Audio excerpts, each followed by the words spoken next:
Title: She said she was going on a solo New Year's adventure. But when I checked her location, she was with her affair partner on a private beach. The new year was supposed to be a time of hope, fresh beginnings, and resolutions.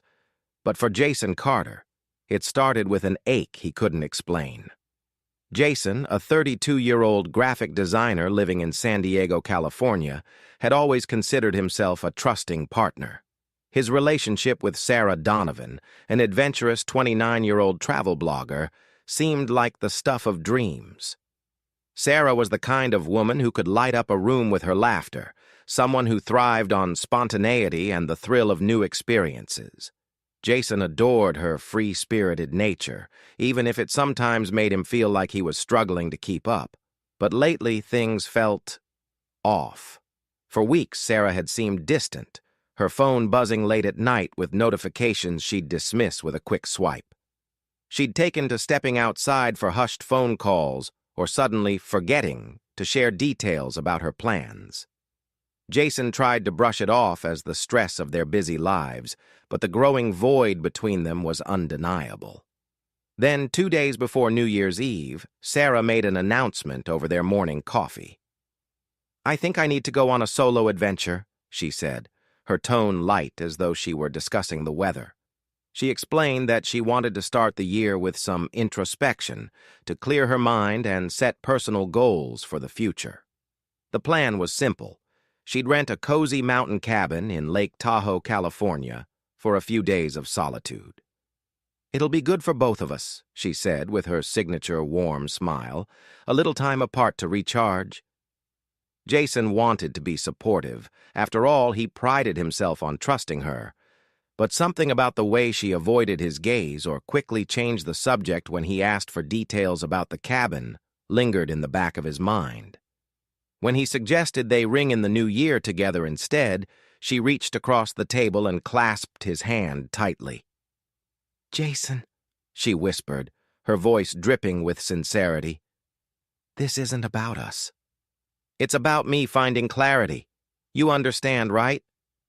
He nodded, though the knot in his stomach said otherwise. When Sarah left that evening with a suitcase and an unusually curt goodbye, Jason stood at the door, watching her car disappear into the distance. The way she avoided looking back struck him as odd. A faint sense of detachment lingered in the air like a ghost. As he turned back into their quiet apartment, now filled with a strange emptiness, he couldn't shake the unease settling over him. Little did Jason know, Sarah wasn't heading toward Lake Tahoe at all. The first evening without Sarah felt heavier than Jason had anticipated. As he sat in their shared San Diego apartment, scrolling aimlessly through old photos of their happier moments, he tried to quiet the nagging thoughts in his mind. But the sense of unease persisted. Something about Sarah's demeanor before she left felt unnatural, forced even. She had been unusually vague about the cabin's details, dismissing his casual inquiries with short, rehearsed answers. Jason's mind wandered to the weeks leading up to her departure. He started piecing together the moments that now felt like glaring red flags. The late-night phone calls she would end abruptly when he entered the room. The excuses for why she was suddenly so busy during weekends. The way her once enthusiastic updates about her blog had dwindled to almost nothing. The most unsettling memory was from just a few days prior, when Jason had bumped into their mutual friend, Rachel, at the local grocery store. As they chatted, Rachel casually mentioned seeing Sarah shopping for swimsuits and sunscreen.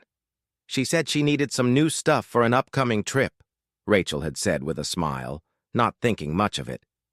Jason had nodded along, but confusion gnawed at him. Why would Sarah need swimsuits for a solo retreat in snowy Lake Tahoe?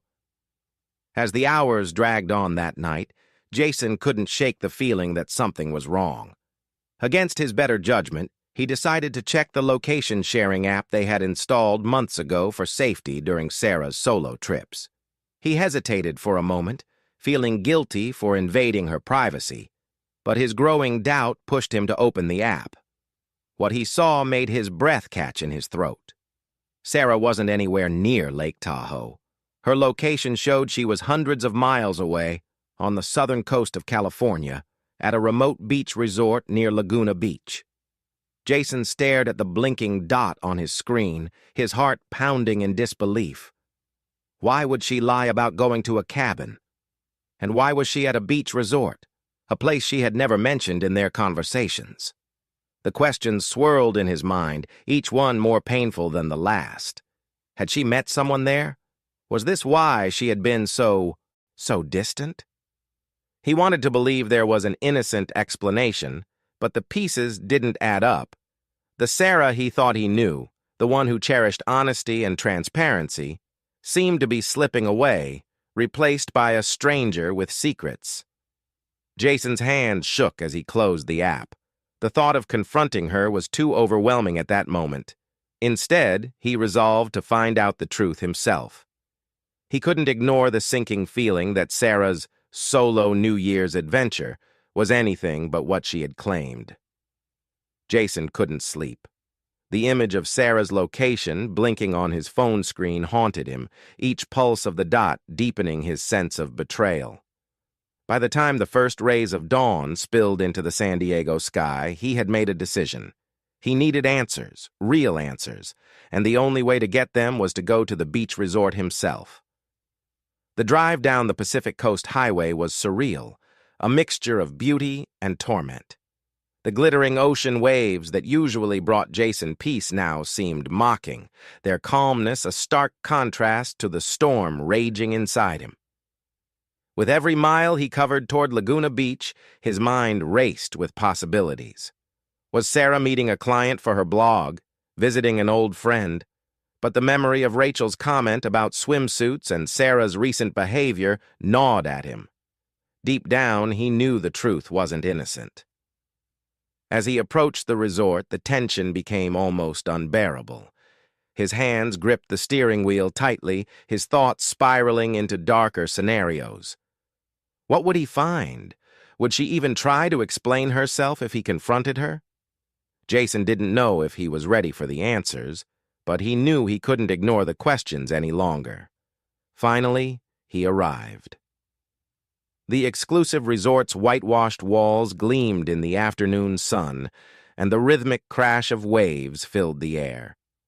Parking his car at a discreet distance, Jason walked toward the private beach area, his heart pounding like a war drum. And then he saw her. Sarah was lounging under a striped beach umbrella, her laughter carried by the breeze. She looked radiant, carefree, so much so that Jason almost forgot the betrayal that had brought him here. But it wasn't just her presence that struck him. It was the man sitting beside her. Tall, tanned, and shirtless, he leaned toward Sarah with an intimacy that was undeniable. The way his hand lingered on her arm, the way she leaned into him, it was clear they shared more than casual companionship. Jason felt the world tilt beneath his feet. He had spent years building a life with Sarah, trusting her, believing in her dreams. And now, with a single glance, it all came crashing down.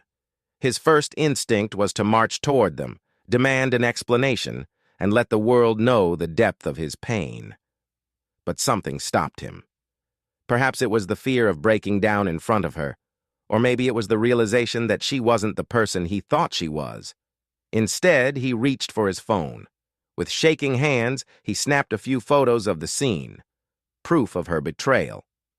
Without saying a word, Jason turned and walked back to his car. The weight of what he had witnessed pressed heavily on his chest, but he knew this wasn't the time for confrontation. He needed space to process what he had seen, to decide what to do next.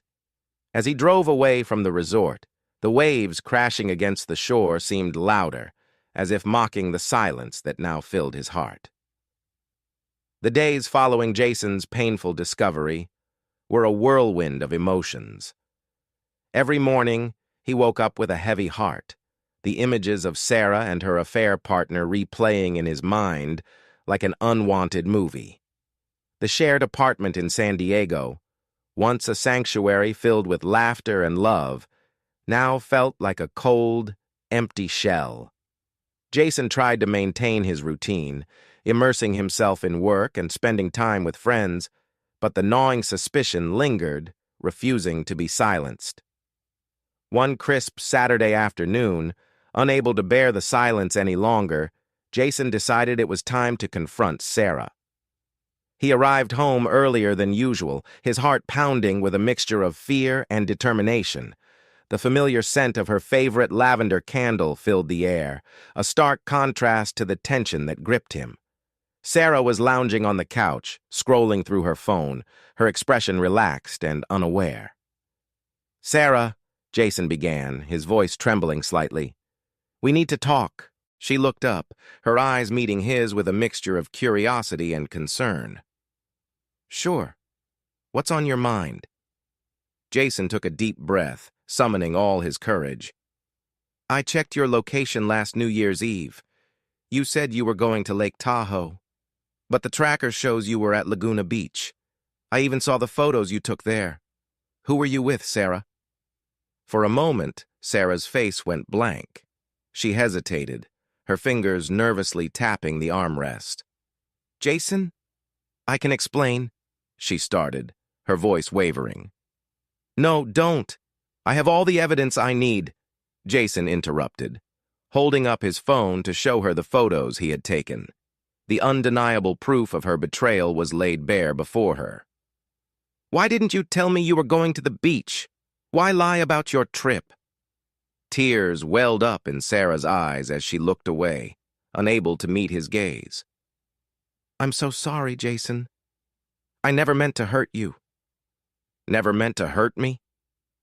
"This wasn't just a little lie, Sarah. This was a complete betrayal of our trust," Jason replied, his voice breaking with emotion. He had always believed in the strength of their relationship, but now that foundation was shattered. After a long, painful silence, Sarah finally spoke. "I felt suffocated, Jason. Our relationship was beautiful, but sometimes I felt like I couldn't breathe. I needed space to find myself, to understand what I truly wanted. When I met David, it just happened. I didn't plan it, and I never wanted to hurt you." Jason listened, his heart aching with each word. The confession was raw and painful, revealing the depths of Sarah's unhappiness and the reasons behind her actions. Yet despite the pain, there was a sense of relief in finally understanding the truth. In the days that followed, Jason grappled with a torrent of emotions: anger, sadness, confusion, and a lingering sense of betrayal. He spent countless hours reflecting on their relationship, trying to piece together where things had gone wrong. The realization that their bond was built on lies was a bitter pill to swallow, but it also ignited a spark of self-respect and determination within him. One evening, as the sun set over the San Diego skyline, Jason sat on their balcony, the cool breeze ruffling his hair. He looked out at the vast ocean, contemplating his next move. The pain of Sarah's betrayal was still fresh, but he knew he couldn't let it define him or his future. After much deliberation, Jason made a pivotal decision. He chose to prioritize his own well-being and self-respect over holding on to a relationship built on deceit. Forgiveness was an option, but it wasn't one he was ready to offer, not just yet. He needed time to heal, to rediscover himself outside the shadows of Sarah's lies. The following morning, Jason sat down with Sarah for one final conversation. "Sarah, I appreciate your honesty, but I can't continue this relationship. I need to move on and focus on myself. I hope you find the clarity you're seeking," he said firmly, his voice steady despite the underlying pain. Sarah nodded, tears streaming down her face. "I understand, Jason. I'm truly sorry."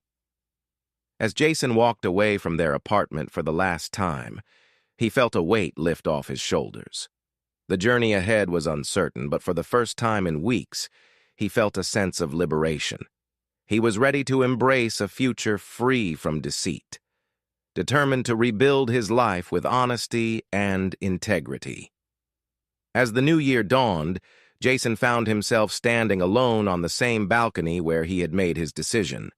The first sunrise of the year painted the sky in hues of orange and pink, symbolizing new beginnings and the promise of a brighter future. The pain of betrayal was still there, but it was tempered by a newfound strength and clarity.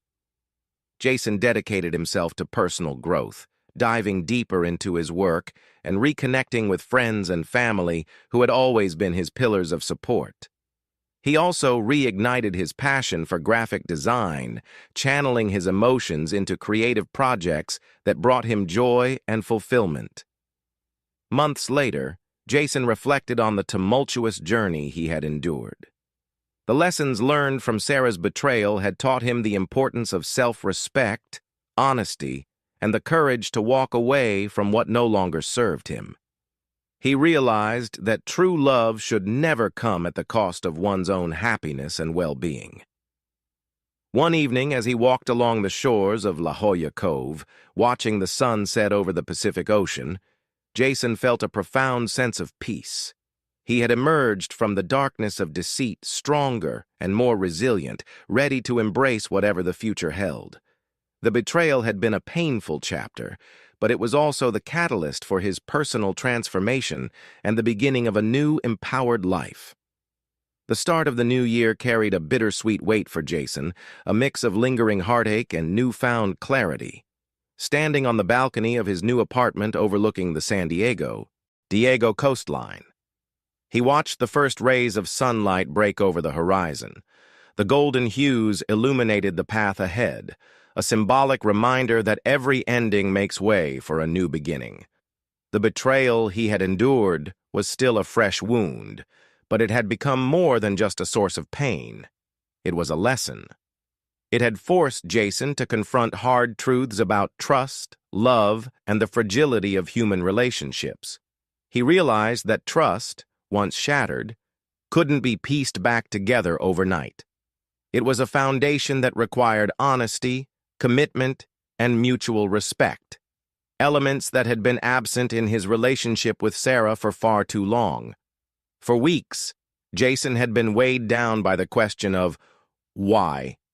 Why Sarah had chosen deceit, why their love hadn't been enough to keep them together. But as he stood there, bathed in the quiet serenity of the sunrise, he realized that dwelling on the past wouldn't change it. The betrayal had become a catalyst, pushing him to reevaluate his priorities and rediscover himself outside the confines of heartbreak.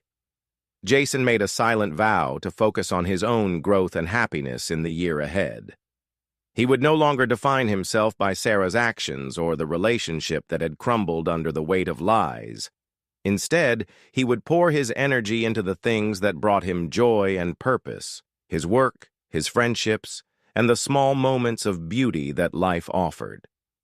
As he gazed out at the endless expanse of the Pacific Ocean, a sense of liberation washed over him. The future was uncertain, but for the first time in months, it felt like his own. The scars of betrayal would remain, but they would also serve as reminders of his strength and resilience. Jason turned away from the balcony, ready to face the day and the year ahead. The journey wouldn't be easy, but he was no longer afraid. He had survived the pain of deceit and emerged stronger, wiser, and more determined than ever to build a life defined by authenticity and self-respect. The sunrise marked the beginning of a new chapter, one free of deceit, full of potential, and entirely his own. Thank you for being a part of this story with me. If it moved you, please give the video a thumbs up and consider subscribing to Narrative Stories. I've noticed many of you who enjoy these stories aren't subscribed yet by subscribing. You're not just following channel. You're becoming part of a community that values deep, meaningful storytelling. Let's continue exploring these heartfelt journeys together. Don't forget to click the notification bell so you won't miss our next story. Welcome to my channel. Support our channel by subscribing. Your subscription helps us grow and create more intriguing content like this. Now let's dive into today's story. Ethan thought he had everything: a stable marriage with his beautiful wife, Samantha, and a close relationship with his parents, Linda and Robert. They were a tight-knit family who supported each other through everything. Growing up, Ethan's parents had taught him the value of honesty and integrity, lessons he carried into his marriage.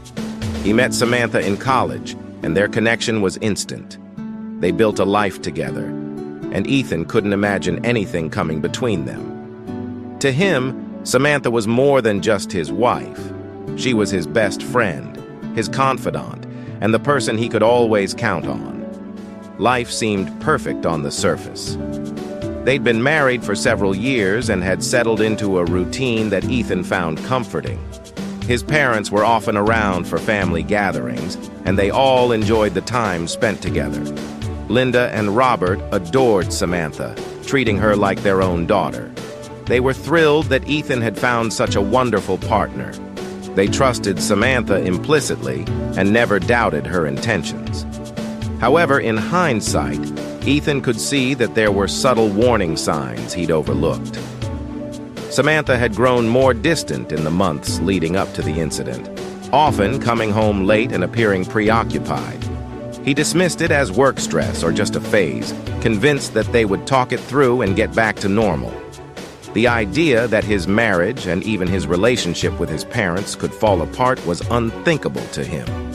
But as Ethan was about to discover, trust is fragile, and sometimes the people closest to you can be the ones to break it.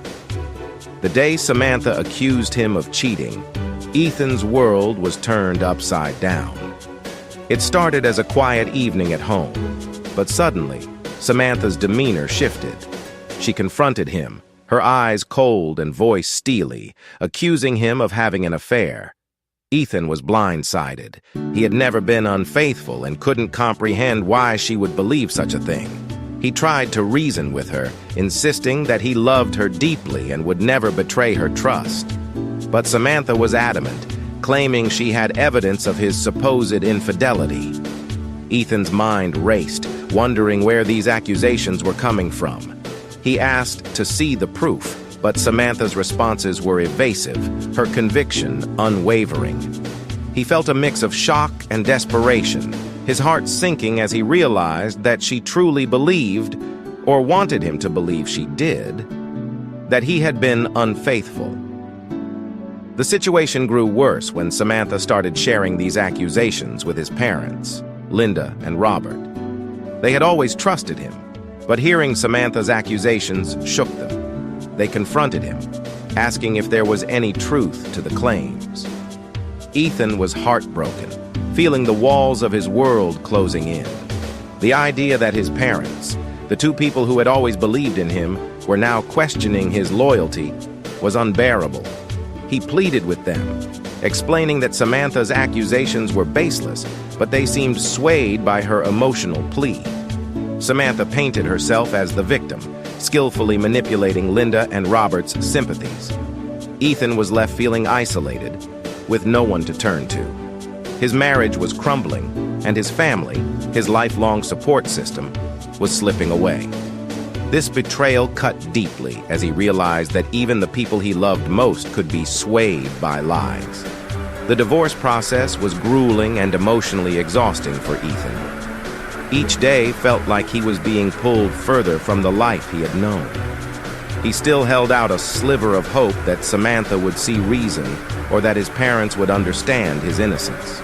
But every conversation he had with Linda and Robert seemed to drive the wedge deeper. They avoided his calls, and when they did speak, their words were filled with disappointment and judgment. He tried to remind them of his character, of the values they'd instilled in him. Yet Samantha's story had painted him as someone unrecognizable, someone who had betrayed their trust and the sanctity of marriage. As the divorce progressed, Ethan noticed that his circle of friends also began to distance themselves. Samantha's accusations spread like wildfire, and people were quick to believe her side of the story. Friends he had known for years stopped reaching out, and the isolation became suffocating. He felt as though he was drowning in a sea of lies, with no way to prove his innocence. The emotional toll was immense, leaving him feeling defeated and alone. His reputation, something he had worked hard to build, was now in shambles, and the people he thought would stand by him had all but abandoned him. The pain of losing Samantha was compounded by the rejection from his parents.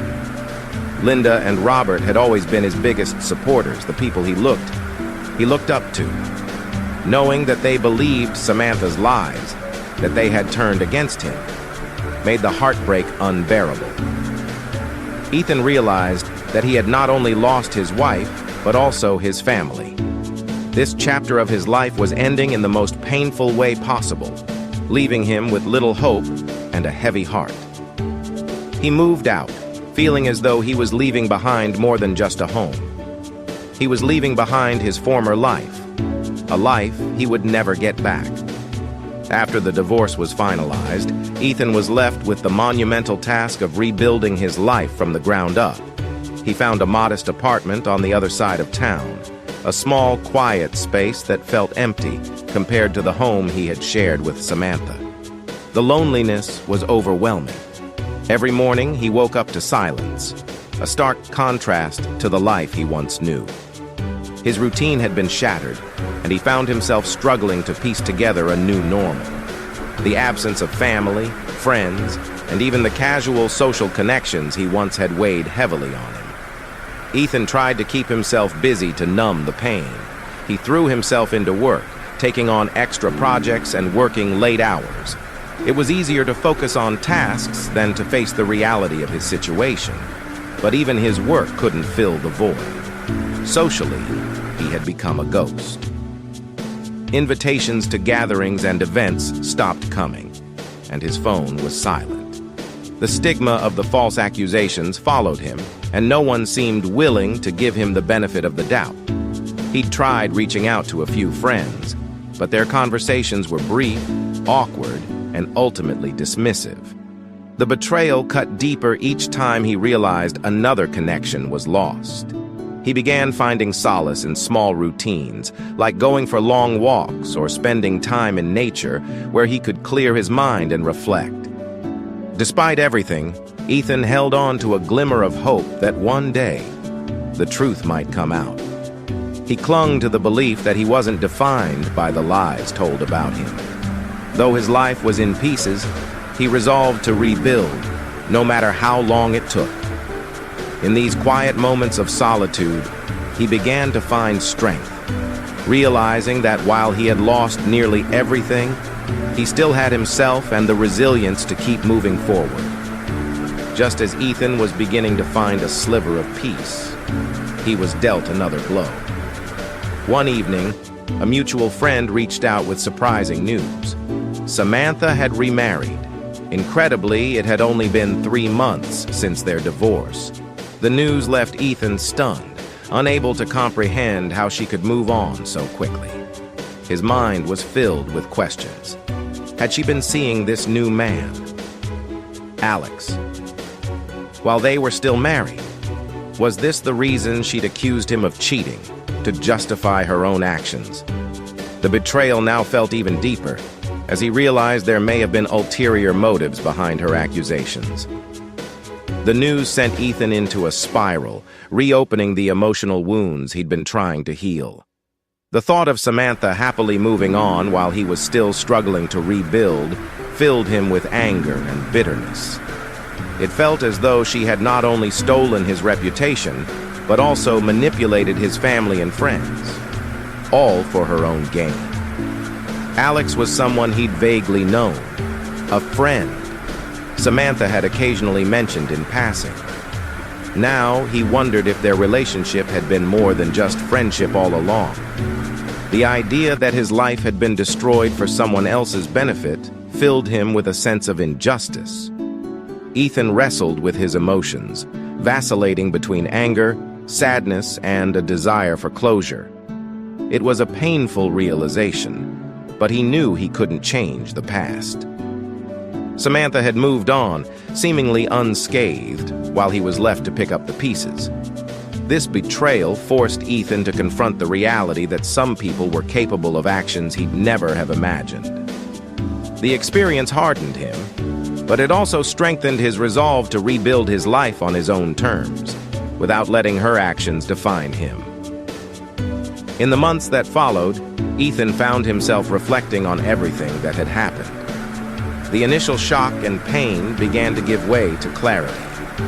He realized that Samantha's actions were not a reflection of his character, but of hers. She had betrayed him, manipulated his family, and painted him as a villain to cover her own actions. But her lies didn't define who he was. This realization marked a turning point in Ethan's healing journey, allowing him to reclaim his sense of self. He began to see the experience as a painful lesson about trust and resilience. Ethan started focusing on personal growth, taking up new hobbies and dedicating time to his passions.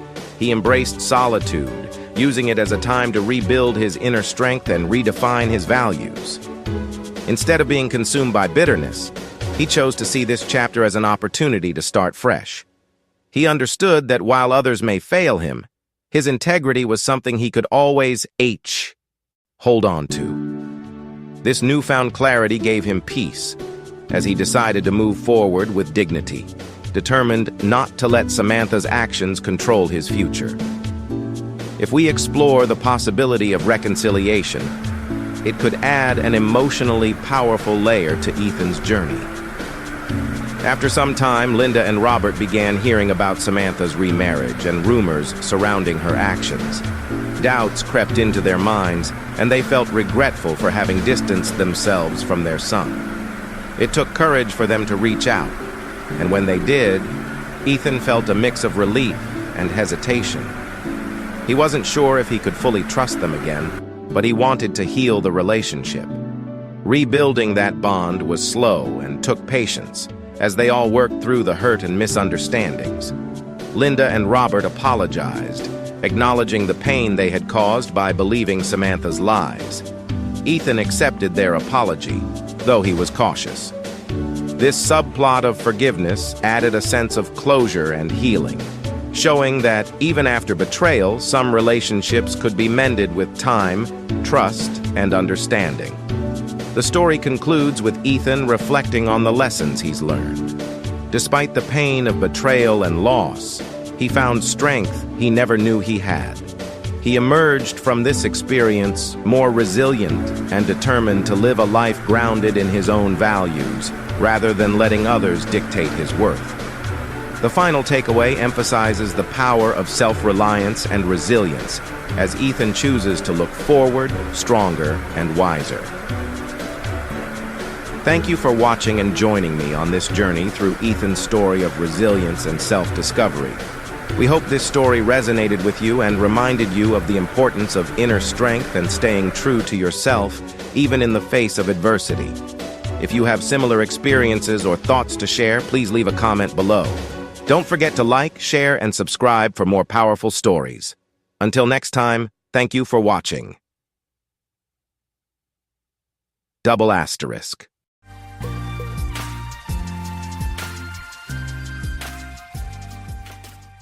Around 2 a.m., aside from a few dim lights in the hallways, it was mostly dark. I could only make out silhouettes and shadows in my 10x10 cell. Lying on my back with my arms behind my head, I was deep in thought. Instead of sleeping like I should, my mind wandered to things I wished I could forget. Hearing footsteps, I started counting. 7, 8, 9, 10. Then I saw him. His face was hard and emotionless, just like everyone else's here. He was just doing his job, making his rounds, not looking for friends. I wasn't sure if he saw me, but it didn't matter. He was out there, and I was in here. When he passed by, I stopped counting. No point. He wouldn't be back for another 92 minutes. I looked at the ceiling, planning what to do when I got out. 5 days and a wake-up, and I'd be leaving for good. I'd served about 7 months of my 1-year sentence. My job was waiting for me, but everything else would be different. My older brother had fixed my car, taken care of my house, and managed my dwindling savings. Was I still angry? Angry didn't even come close, but I buried those emotions until I got out. I realized why. Guys doing 10 to 20 years come out as empty shells. All traces of humanity are left at the door when you check in. Survival is key, and this place is a resort compared to the hardcore prison up north. I closed my eyes again, hoping to get a few hours of sleep. I missed my old bedroom with the blackout shades, but I knew my life would never be the same. "I'll pick you up next Tuesday," my brother Gary told me over the phone in the visitor center. During our last visit, we looked at each other through the plexiglass wall, hopefully for the last time. "Anything you want to eat your first night out?"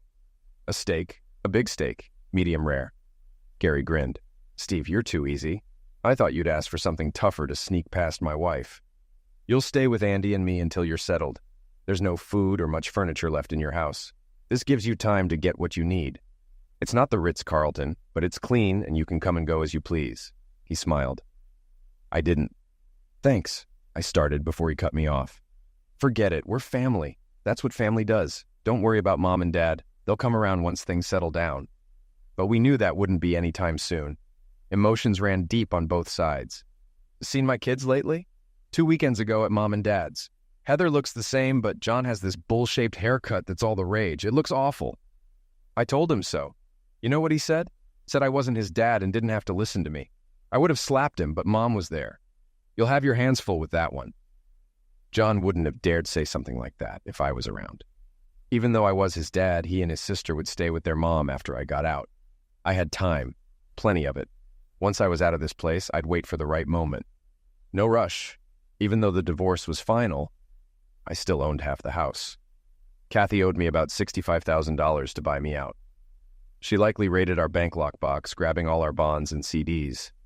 Thankfully, I gave my lawyer a list of everything so there would be no dispute when I got released, which would be soon. Kathy and my ex-friend Bob really screwed me over. But that was in the past. I was caught off guard the first time, and it wouldn't happen again. I was waiting, remembering, and looking forward to better days when I got out of this hellhole. Only then could I rebuild my life and start fresh. I hoped I could hold it together until then. Before jail, life was good because I never saw it coming. Weeks before, some so-called friends hinted they knew something but never said anything. What were they thinking? Did they think I knew and was okay with it? Everyone must have known. I would never have tolerated it, but people didn't want to get involved. We had a great marriage, I thought. 12 years, 2 kids, a nice house, and good jobs. Sure, we had minor disagreements, but I loved my wife and never imagined what she was capable of. We didn't have many friends, just a few couples from the neighborhood. Most had been married over 7 years and were about our age. We all had at least 2 kids, except Bob and his wife, Connie. They'd been trying to have a child forever with no luck. Kathy probably knew why, but I tried to stay out of everyone's personal business. Connie started drinking heavily about a year ago. At first, she was just melancholy, but then it got ugly. Bob drank little, taking care of her. "Bob, honey, get me another drink," she'd start. By the end of the night, she'd be demanding drinks, and Bob had to carry her home. It was sad, but his problem, not mine. "Connie was a mess tonight," I said, getting ready for bed. "I think she passed out more than once. Greg and Judy probably left early because she started undressing and asked Greg to help her. No one was letting her near the pool." "I felt sorry for Bob," my wife said. "Connie's devastated about not having kids, but taking it out on Bob isn't the answer." I told her she could adopt, but she wouldn't hear it. She blamed Bob for their problems. "They'll either work it out or get divorced," I said. "We're supposed to go out to dinner next week. I hope she behaves, but I'm not counting on it." "I'll talk to her this week. Maybe she'll cool it for one night," my wife said, trying to be optimistic. Connie didn't cool it. "Waiter, how's a girl supposed to get a drink around here?" she yelled, slurring. She started on Bob again, and he was about to lose it when I intervened. "Come on, Connie. You promised me a dance," I said, pulling her to the dance floor. She tried to refuse, but I insisted. I danced with her for 3 songs while my wife talked to Bob, who looked miserable. When we got near the hall, Connie excused herself to the ladies' room. After 5 minutes, I debated what to do. I asked 2 women going in to check on Connie. It wasn't good. "Is she wearing a bright yellow dress?" one of the women asked, peeking out of the restroom. When I nodded, she shook her head. "She's passed out in a stall. If you want, I'll stand guard while you get her." I went in, propped her up by the sink, and splashed cold water on her face. It helped for a moment, but then she collapsed again. I practically carried her back to our table. "Bob, let me help you get Connie to your car. She's out cold and won't wake up anytime soon." I stood there, holding a very drunk Connie. Bob looked embarrassed and angry. "Steve, I've got it. Sit down. This isn't the first time, but it will be the last." Despite his objections, I carried her out while he grabbed her purse and said his goodbyes. I laid Connie on the back seat and patted Bob's back. Sorry, man. What else could I say? Thanks for your help. I'm at my wit's end and don't know what to do. You two need counseling. You can't figure this out alone. If you need support, call Kathy and me. We'll help however we can. All right, he replied, though I knew it was lip service. Their problem seemed too deep to fix. I gave them a couple of months, tops. I wasn't far off, but no one expected the final outcome. 3 weeks later, just after 10:30 p.m. on a Thursday, we heard sirens and saw bright lights at the end of our block. Everyone ran outside to see what was happening. Kathy, stay here. I'll check it out. I joined the crowd and saw the fire rescue squad prying open Bob's car door. What's going on? Is Bob all right? It's not Bob, it's Connie. They were arguing. She grabbed his keys, ran out, and sped down the street, didn't get far. Connie had rear-ended a parked car at about 40 miles per hour. The ambulance arrived, put her on a stretcher, and drove off with Bob in tow. Their front door was wide open, lights still on, and the house in disarray. I called Kathy and told her what happened, then locked up Bob's house, leaving a note that I had his keys. How's Connie? My wife asked when I got home. Not good.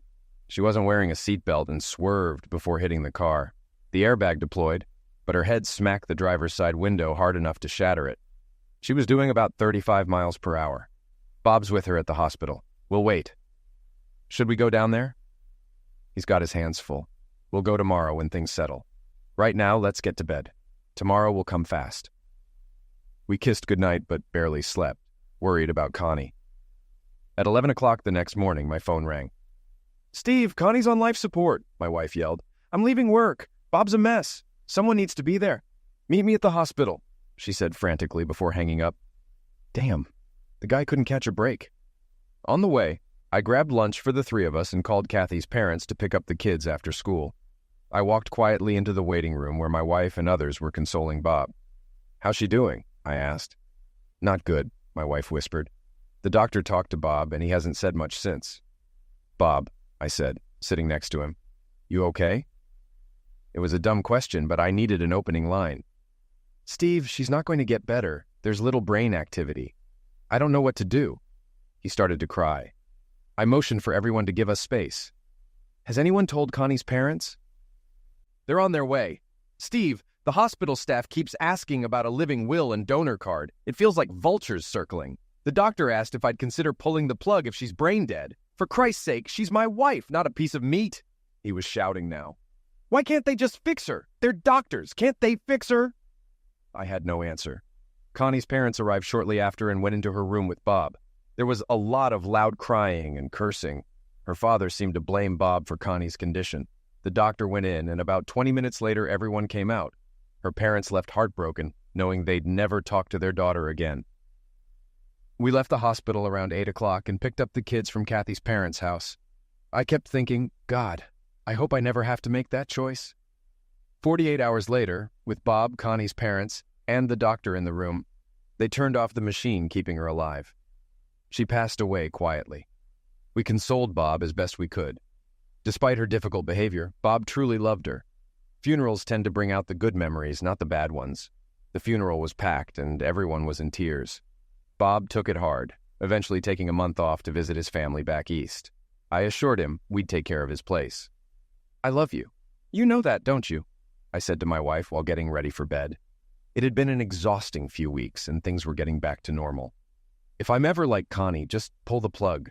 I wouldn't want to be kept alive by a machine. Steve, don't talk like that. It could never happen to us. Bob returned a few weeks later, somewhat functional. Kathy helped him sort through Connie's belongings. After 3 months, he seemed to be coming to grips with it. We made sure he was included in social events. Neighbors even set him up on a few dates, but nothing came of them.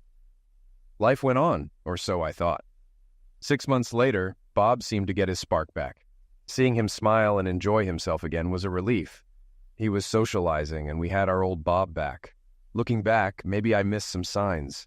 Kathy and I were still close, but something felt off. We were physically engaged as often as before, but something was different. After a few months, I asked Kathy if something was bothering her. Nothing really, Steve. Why do you ask? You seem a little distant lately. Everything's fine, she smiled. Maybe you haven't been getting enough lovemaking. If you want more, just ask. Lovemaking? I thought. She'd never called it that before. Always lovemaking. I smiled, kissed her, and shut down my thoughts. I'll never forget Friday, August 20th. It was the day my world fell apart. Kathy called me at work to say the kids would be with her folks for the weekend and asked what time I'd be home. I'll make sure I'm home early. Need me to pick up anything? No, just let me know when you'll be home. All right. A million thoughts ran through my mind. It was 3:30, an hour and a half before I could leave. I adjusted my pants, thinking about the fun weekend ahead. I drove home carefully to avoid a speeding ticket, but still made it in 28 minutes. I should have suspected something when I saw 2 cars in the driveway, but one was Bob's. Hey, honey, I'm home, I called out. Bob and Kathy were in the kitchen. Hey, Bob, what's going on? Steve, I need to talk to you. Please, have a seat. Kathy looked nervous, her voice quivering. I'll just stand, I said. Steve, I wanted to tell you myself before you get the papers. I was confused. Kathy, what papers? She stepped back. Divorce papers. She could barely say it. My heart skipped a beat. Kathy, what are you talking about? What divorce papers? Steve, Bob started, but I cut him off. Bob, stay out of this. This is between me and my wife. Then it hit me. I looked at her, then at him, then back at her. Bob, you should leave, now. My hands clenched into fists. Kathy, you and I need to talk. Now, I shouted. Bob, stay, my wife said. Steve, this involves him too. Bob, leave now or you'll be leaving in a body bag, I warned. He headed for the door. Kathy, we need to talk. Steve, there's nothing to talk about. I'm in love with Bob. I'm sorry. You tramp. How long has this been going on? Even before Connie died? Bob stopped, his eyes burning with anger. Steve, you don't know anything. Oh, I know enough. While I was consoling you, you were screwing my wife. Get out of my house, both of you. Steve, it's my house too, Kathy said. Not anymore. Get out. I'll get my things and leave. No, leave now. Kathy, let's go, Bob said, pulling her to the door. Listen to him, I taunted. Steve, I'll come back for my stuff when you've cooled down. You'll be dead by then, I spat. They left, eyes fixed on me. After they left, I lost it. 2 beers and a lot of destruction later, the house was a mess. I threw all of Kathy's belongings on the lawn and set the sprinklers to run for 4 hours. Then I locked the house and drank until I passed out. The next morning, I saw Kathy had taken her stuff. I was still angry and devastated.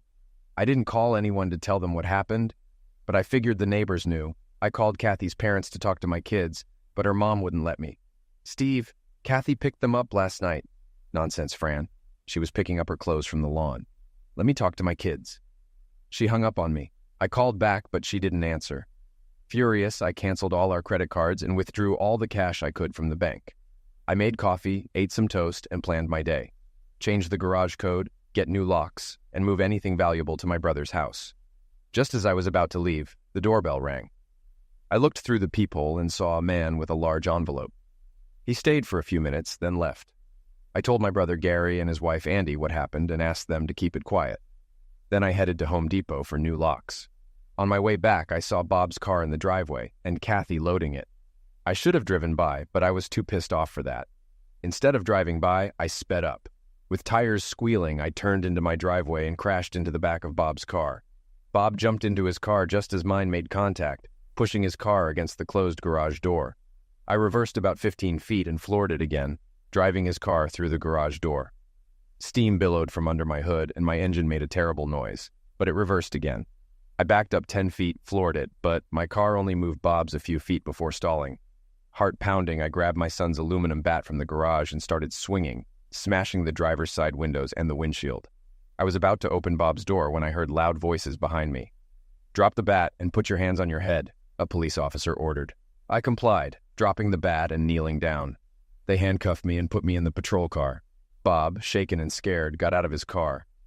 I wanted to threaten him, but couldn't. My wife was crying, talking to the police and looking at me. I smiled back. Taken downtown, I was booked and given one call. I called my brother Gary. Since it was the weekend, I spent 2 nights in jail before my court appearance on Monday. I pleaded not guilty, and the judge set my bail. Gary bailed me out late that afternoon. "Steve, they're talking about attempted homicide or at least assault with a deadly weapon." "I know. First, take me to the bank. She's probably cleaned out the accounts, but I need to check." The cash was gone from our accounts, but not the CDs and bonds. However, a court order prevented me from removing any of them. You could have at least left me $5 in our account. You really are cheap, I told Kathy when she answered her phone. I needed that money for me and the kids. Doesn't Bob make enough money? I've got a house payment to make. Maybe I should just make a little fire in the living room, just to take the chill off. Steve, quit talking crazy. I'm sorry about all of this, but you're making it harder. Why can't you just accept it and move on? I'll move on when you send my kids back home. Steve, I can't, especially in your current frame of mind.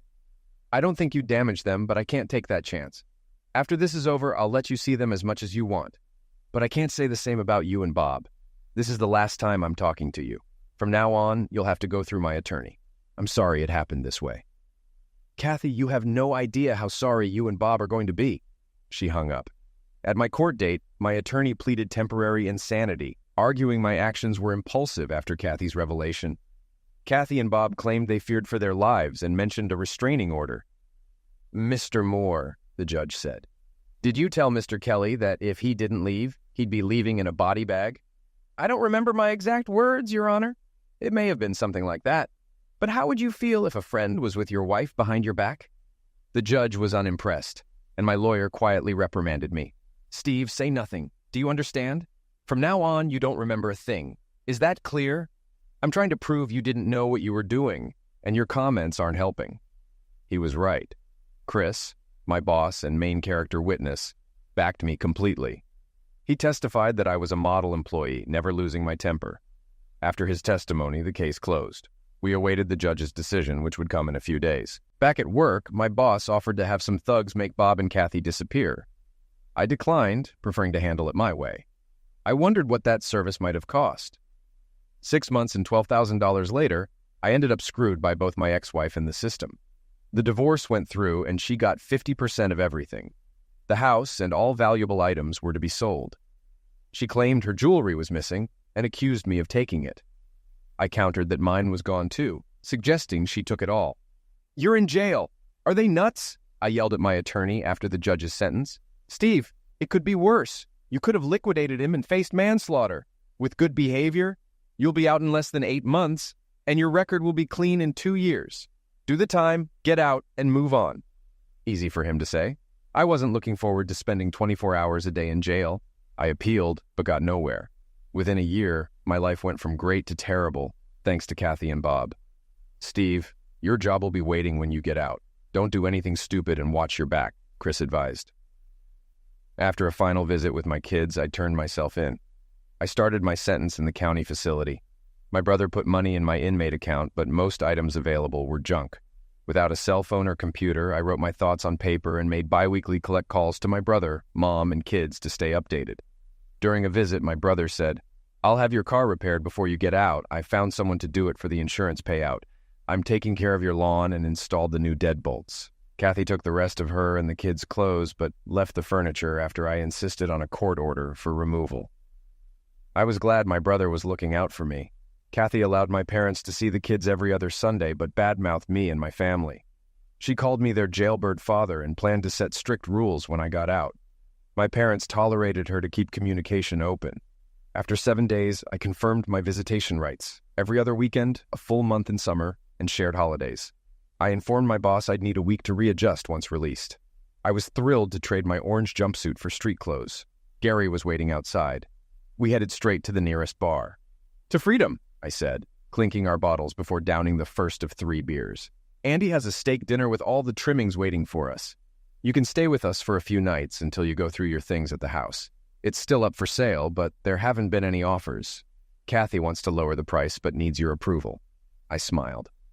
All the furniture is still there, but I trashed the master bedroom set as you instructed. Dinner was fantastic. I ate more than I had in 8 months, enjoying the freedom to do as I pleased. I drank too much, vaguely remembering 5 or 6 beers and 3 glasses of wine. I woke up after 10 o'clock the next morning and finally managed to get up and hit the bathroom by 11. In the kitchen, I found a note on the counter. If you're reading this, you survived last night. There's coffee made and everything else is in the fridge. The spare bathroom has soap, a razor, shaving lotion, a toothbrush, and toothpaste. If you need anything else, we'll get it tonight. The keys to your car and house are on the key rack by the back door. Don't do anything stupid. See you around 5:30. My brother knew me well. 2 cups of coffee and an English muffin were all I could manage. After a shower and a shave, I felt almost human again. Gary had laid out a fresh change of clothes, and within an hour, I headed to my house. The outside looked the same. I sat in my repaired car for 10 minutes before going in. Memories flooded my mind. I saw the new deadbolt, and with a turn of the key, I was inside. The place was a mess, with things thrown everywhere. Clothing pieces were scattered on the floor. The kitchen was halfway clean, and the refrigerator still had old food. Leaning against the sink, I saw the damage from when my fist punched the wall and found a stud. I rubbed my knuckles, remembering that night. Upstairs, the kids' closets were empty except for a few forgotten mementos. My bedroom was almost empty, except for my dresser and clothes. The dark spots on the carpet showed where our bed and her dresser had been. The room needed a complete redo before I could use it again. The rest of the house needed a thorough cleaning to be sellable, but I wasn't in a hurry to sell. I made a list of repairs and decided I just wanted it done, not necessarily by myself. At the bank, I confirmed she had emptied the lockbox. I needed written proof from the bank and was told they had video recordings as additional proof.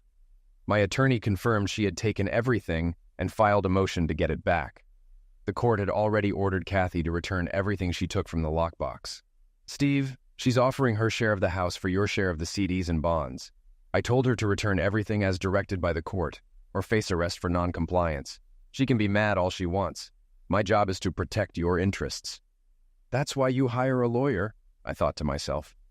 Back at my house, I took inventory of what I still had. I noted to call a local contractor to fix the walls and Mary Main's to clean the kitchen and dining room, where I'd thrown the microwave and dishes. Utilities were still on so I could move back in once I bought a bed. I just needed a queen-size bed and found a decent set for $900. At least I wouldn't be sleeping on a mattress that my ex-wife had shared with someone else. Hank, the contractor, came over Saturday morning to give me an estimate. Your walls are solid. Must have hurt when you punched that stud, he said with a smile. I just need the holes fixed and a fresh coat of white paint. Nothing special, I replied. How about $200? That's low. That's my price. Take it or leave it. You did us a favor with Bob in the car. Most of the guys in the neighborhood look up to you now. Randy even told Linda he'd put her in the grave if she ever did what Kathy did to you. You're a neighborhood hero. I thanked him and told him he could start whenever. Within 6 weeks, the bonds and CDs were back in the bank lockbox, and the house was repaired and cleaned. Life was starting to get back to normal. When my kids spent their first weekend with me, it was awkward. I broke the ice. Kids, I know this is strange, but this is still your home. Say what you need to. My skin's thicker now, and I don't think anything could shock me anymore. Dad, we love you and are sorry about what Mom did, John said. Heather nodded. We didn't know about Bob until Mom said we were moving to his house. We weren't happy and still aren't. There was nothing you could do. Even without Bob, your mom and I wouldn't get back together. What we had is over. I'm still your dad, and I love you. I'll always be here for you. We hugged and spent the evening with pizza and a movie. I wanted to slam their mother, but decided not to. Our first weekend was a success. We ended up feeling like a family again, though different. I got John a decent haircut, and life went on. I went to work, had a small social life, and spent time with the kids. John started soccer and Heather dance, keeping me busy. Everyone except my brother told me to move on and start over. You're still young, you can find another girl, get married, and start a new life. To them, I'd just say, forget it. I wasted 14 years on that witch. If I want to stay mad, that's my right. They hadn't gone through what I had over the last 2 years. Sometimes you need that pound of flesh to make the pain go away. And that's what I was going to get, one way or another. Kathy wanted to lower the house price. I refused. She was pissed, but I didn't care. Steve, it won't sell at this price in this market. We need to drop it by at least $20,000. If you want to give up $20,000 of your share, fine. Otherwise, the price stays. We eventually divided the bonds and CDs. She spent hers on a new car and a vacation with Bob. I banked mine to start a nest egg. 8.5 months after jail, Bob's house caught fire while they were at a soccer game. Someone had doused the electrical box and rear of the house with gasoline. The back half was ruined and they had no power. The next day, 2 police officers came to my door. At the station, they got nothing from me. I was at a neighborhood party with at least 10 witnesses, I said. Steve, you were only a block away. You could have done this, one officer accused. Prove it, I replied. When I'd had enough, I stood up. Charge me, release me, or I'm calling my lawyer. We're releasing you, but keeping an eye on you. Mentally, I checked off my list. 1 down, 2 to go. I volunteered to take the kids since they couldn't stay in a powerless house. Repairs would take at least 2 months, so we had a mini vacation together. Steve, I know you did it, no matter what the police say, Kathy said, picking up the kids one night. I don't know what you're talking about. I was with our friends. Too bad you and Bob aren't invited anymore. Maybe I could put in a good word? I suggested sarcastically. Don't bother. We wouldn't go even if they begged us, she responded, sounding bitter.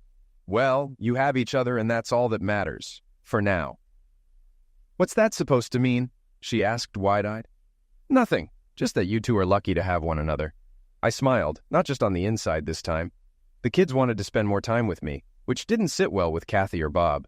I heard about shouting matches between Bob and the kids, with them telling him he wasn't their father. Kathy told me to stop stirring up trouble. Kathy, I don't badmouth you to the kids. You're their mother, and I've told them they have to listen to you. How about Bob? Him? He's a backstabbing idiot who's lucky to be alive. Besides that, he's a nice enough guy. If looks could eliminate, I'd be dead. He's good to your kids. Stop badmouthing him to them. Not going to happen. He's nothing to me, and I pray I get to piss on his grave one day. She gave me a deadly look. Not that I'd injury him, of course. Steve, so help me. What are you going to do, Kathy? Cheat on me? Divorce me? Put me in jail? Make my life hell? Oh, wait, you already did all those things. You can't do any more to me. Go back to your husband and leave me alone. Without another word, she walked away. And to think I once loved her. I watched her go, shaking my head. Work was going great. It took me just a couple of weeks to get back up to speed. Chris soon pushed me to take over 4 more accounts. With no kids or anyone else at home, I had the time. After contacting the customers, I scheduled 2-day trips to each facility to get familiar with their operations. 3 accounts were easy, but TW Incorporated was different. They were changing their manufacturing process, requiring monthly trips to keep up. The assigned person was knowledgeable but disorganized and arrogant when I pressed for needed data. Chris, if I don't get what we need, it'll screw up their system. After 2 calls, I got an intermediary between the engineer and myself. From then on, I met with Monica, who worked directly with the engineer, Steve. Monica Bradley, she introduced herself, shaking my hand. She had a degree in process engineering and had been with the company for about 5 years. We worked well together, and she got me everything I needed. 2 weeks before finishing Phase 1, I asked her out to dinner. Monica, I'd like to take you and your husband out to dinner as a thank you. The Hilton, where I'm staying, has a great restaurant. How about 6 o'clock? We shook hands, and I left the plant by 4:30. After catching up on paperwork and emails, I headed to the restaurant. At 6 o'clock, Monica arrived alone. Where's your husband? I asked. Parking the car. Steve, I'm not married. Oh, sorry. I assumed, I said, noticing the rings on her hand. I wear these rings to keep things professional. No one hits on a married woman, avoiding maltreatment issues. Plus, married people seem to get promoted faster. I guess because they seem more stable. How do you manage company functions? I just say he's on the road or something. They don't ask anymore. Well, you had me fooled. We had a wonderful dinner, and by the end, I shared highlights of my last 2 years. I can't believe they did that to you. That really sucks. Tell me about it. But it's in the past, and I'm moving on with my life. I was trying to rebuild my life, though revenge was still a priority. Steve, you're young, and many women would love a guy like you, she said, smiling and blushing. You're probably right, but I haven't had the time or ambition to date again. I'm still cautious. Well, you asked me out, didn't you? You and your husband, I corrected. If I hadn't been married, would you still have asked me out? Probably. You're easy to talk to and not a pathetic twit like my ex. I'll take that as a compliment, she said, laughing. Dinner went great. I left the next day and wouldn't be back for a month. I asked her to call me weekly, especially if anything came up. I started feeling more at ease around women, even those outside my inner circle. We went out most nights when I visited, which was every couple of weeks. I still had trust issues, but was working on them. Phone calls and emails kept us in touch. After a couple of months, we started kissing and more. I was finally ready to take it to the next level. Am I becoming normal again? I wondered. When Monica said she had a conflict Wednesday night, I thought nothing of it. We'd been physical engaged on Tuesday, and I had forgotten to get contraceptives. Steve, let's plan for a whole evening on Thursday. she said, kissing me. Thursday, I'll remember to bring protection, I thought. Wednesday, I looked for a new restaurant on the city map. After 6 trips, I'd tried all the local places. I found a nice Indian restaurant about 25 minutes away and decided to give it a try. I ordered a beer and the sampler platter and was ready to relax. I heard a familiar laugh and, to my surprise, saw Monica with another man. They were clearly on more than a first date, holding hands and laughing. I lost my appetite, finished my beer, paid, and left. She didn't seem conflicted, I thought. I avoided her on Thursday and went to McDonald's for lunch. By 3 o'clock, Monica was shadowing me, smiling and flirting. "You take care of your conflict last night?" I asked. "Yes, and tonight you're all mine." I found a quiet, physical, engaged Indian restaurant with a fabulous sampler platter. I looked into her eyes. "What type of food is it?" "Indian food." Her face went pale. "I was there last night and saw someone I knew." "What are the chances, Monica?" I never blinked. "Steve, I can explain." "No need. I got rid of one lying witch. I don't need another." I walked away and cut my trip short. After ignoring 4 emails, I never got another one. Trust issues still plagued me, and Monica had worsened them. I was reassigned to someone else, thankfully a guy. 3 months later, I got an early Christmas present. Bob was run over by a car while crossing the street. Witnesses only saw a black 4-door car with tinted windows, which matched my black BMW. Saturday night, the police came to my house. My neighbor, Tom, watched as they approached. "Mr. Moore, we'd like a word," the shorter officer said. "Sure, no problem, Tom. I'll talk to you later," I told my neighbor. "Mr. Moore, do you own a 2002 320i black BMW?" the other officer asked. "Yes, what's this about?" I replied, joking about a parking ticket, but they didn't laugh. "Is the car here?" "Yes, it's in the garage. What's this about?" I asked. "Sir, we'd like to see the car now." I opened the garage. One officer retrieved a camera and started taking pictures of the front right side of my car. "Can you explain these scratches and marks on the bumper?" "Not a clue. After 8 years, some nicks and scratches are normal. Now that I've answered your questions, what's going on and why are you interested in my car?"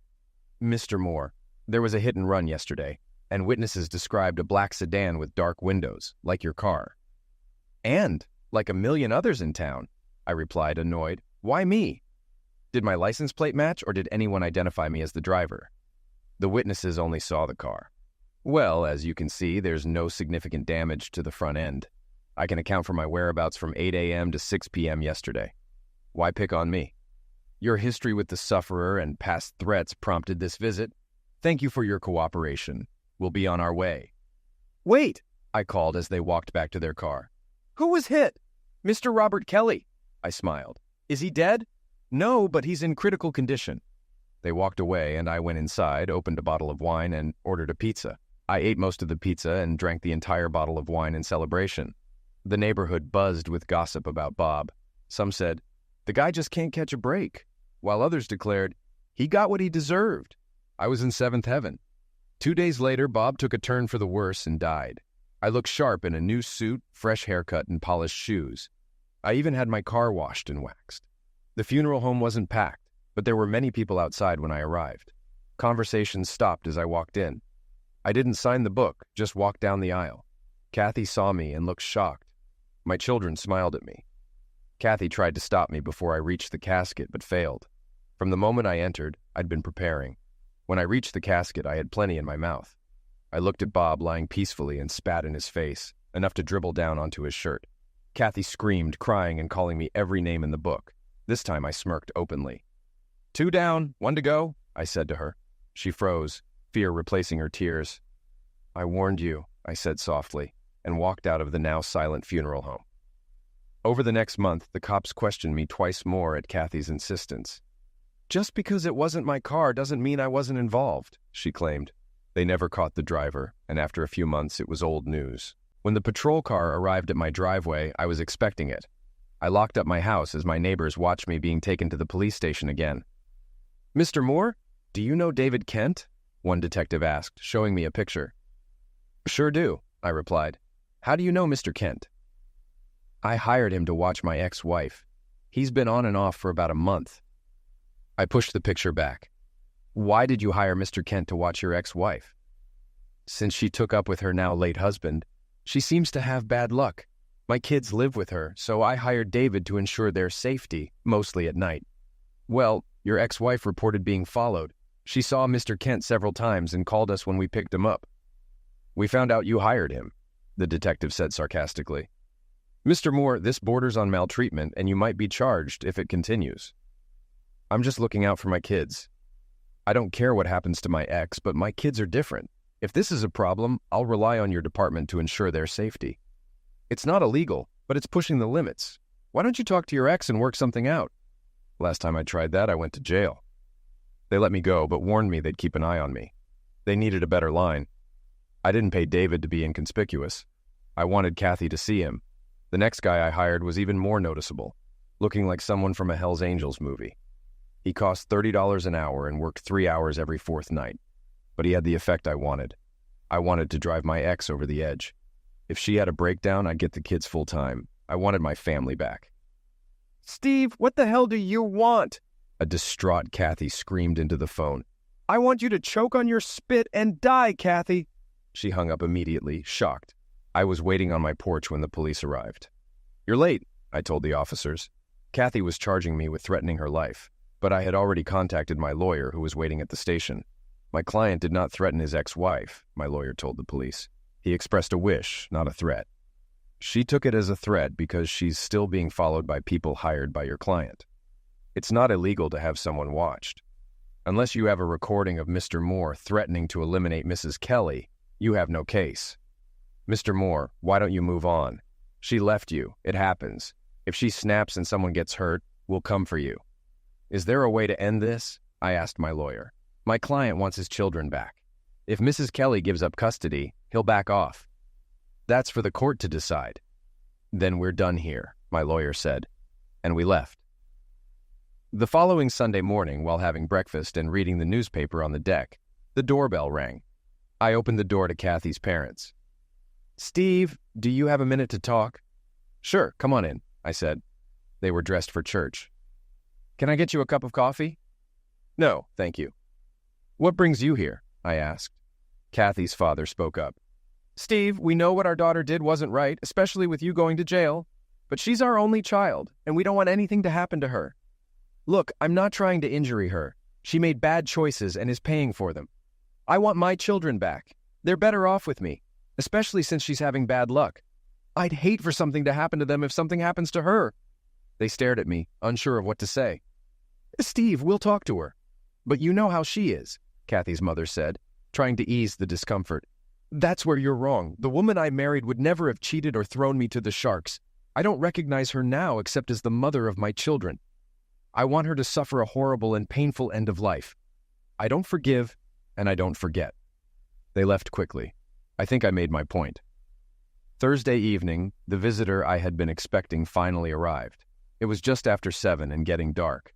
She must have walked because I didn't hear a car.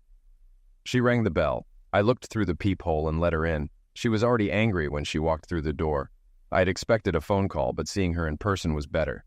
Come in, Kathy. Want a drink? Acid? Hemlock on the rocks? I said, shutting the door. Very funny. You really are a prick, you know that? I reopened the door. I think we're done here. Nice of you to stop by. Have a short, miserable life, I said, holding the door open. I'm not leaving until we talk, she replied, sitting down gingerly in the living room. Suit yourself, I responded, closing the door and going to get a glass of wine. What brings you here? Our humble abode. I still own 50% of this house, she stated. Less what I've paid since the divorce, I reminded her. I want this place sold. What's it going to take to drop the price? She asked. An act of God. Are you willing to cover the loss with interest? I countered. I just want you out of this neighborhood and away from me, she declared. That's never going to happen, I said firmly. You still hate me that much? She inquired. More than you can imagine. It was awful how it all went down. But I never intended to get involved with Bob. It just happened, she explained. She couldn't think I was that stupid or naive. Nonsense, Kathy. Nothing just happens unless he put a weapon to your head. You went willingly. Was he so much better in bed that you destroyed our marriage and family? My anger flared. It wasn't about the lovemaking. He needed me. He had no one. We fell in love because we needed each other, she said defensively. What were you doing? Charity work? I needed you. Our kids needed you. Our marriage needed you. but you chose your needy puppy over us.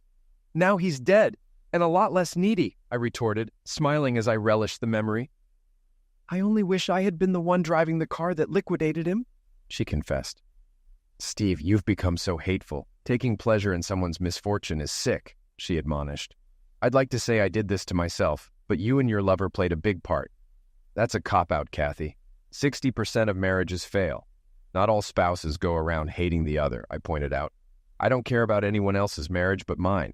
How long was I the fool? She asked. Does it matter? I questioned. To me it does. 2 months? 3? 5? She probed. About 5 months. It just happened the first time, and I almost told you. I was devastated, she revealed calmly, sounding rehearsed. But you didn't tell me, and you weren't that devastated because it kept happening. How many times did you screw him in our bed? I demanded. Never! I wouldn't do that to you, she said angrily. So it was okay to screw him everywhere else? Many of our friends saw it but never told me. You proved you couldn't be trusted, I retorted. So where do we go from here? This house is our last connection, she said. What about the kids? I'm not giving them up. Nothing you say will change that, I asserted.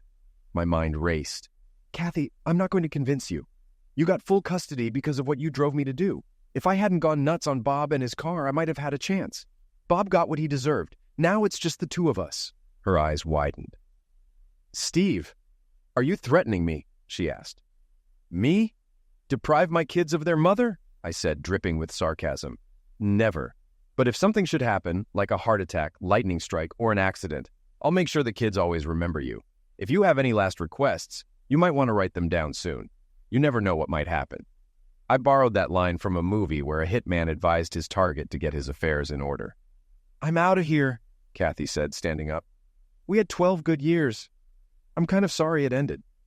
She tried to kiss my cheek, but I pushed her back, almost knocking her over. Don't ever touch me again, I warned. You're a 304, she was taken aback. I'm sorry, I just thought, she began. You thought what, that we're okay now? You make my skin crawl, I said, my eyes burning with anger. Sorry, she said, flustered and horrified.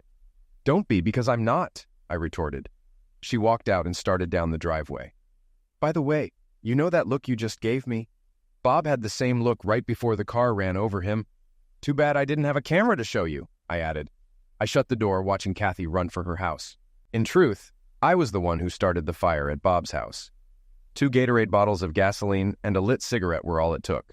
I made sure everyone was out of the house. I hoped it wouldn't be reported to the fire department until the house was fully engulfed. So much for that plan. It took less than 5 minutes from start to finish, including tossing the plastic Gatorade bottles into a neighbor's recycle bin. I had excused myself to go to the bathroom, slipped out the side door, and went through the backyards to the back of Bob's house. No one even missed me. I'd like to take credit for Bob's end of life, but I can't.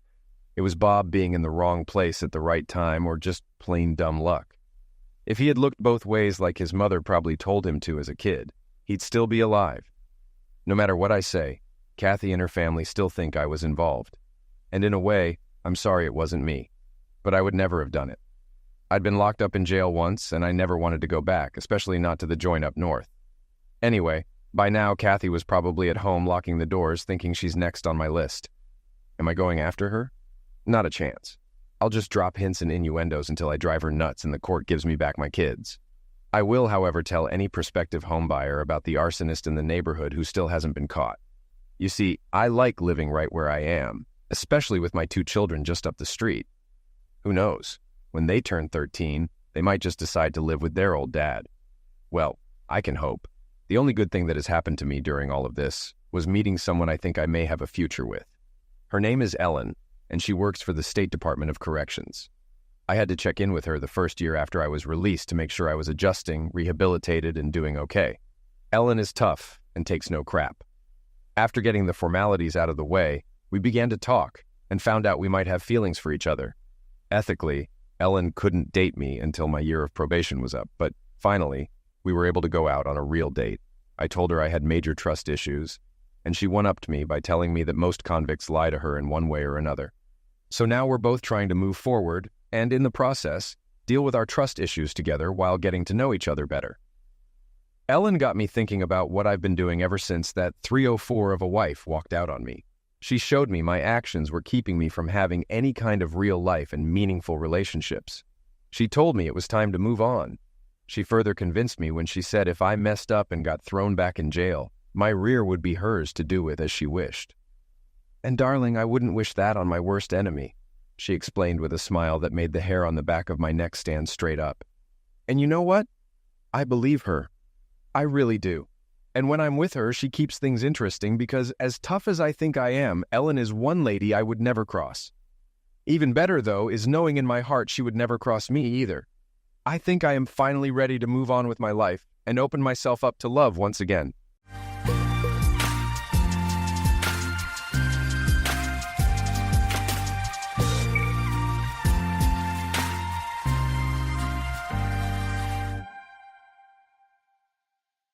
My name is Jennifer, and I'm a 30-year-old interior designer living in Charlotte, North Carolina.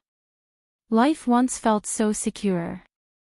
I had supportive parents, a blossoming career, and a husband I adored. But everything changed when I lost my parents unexpectedly.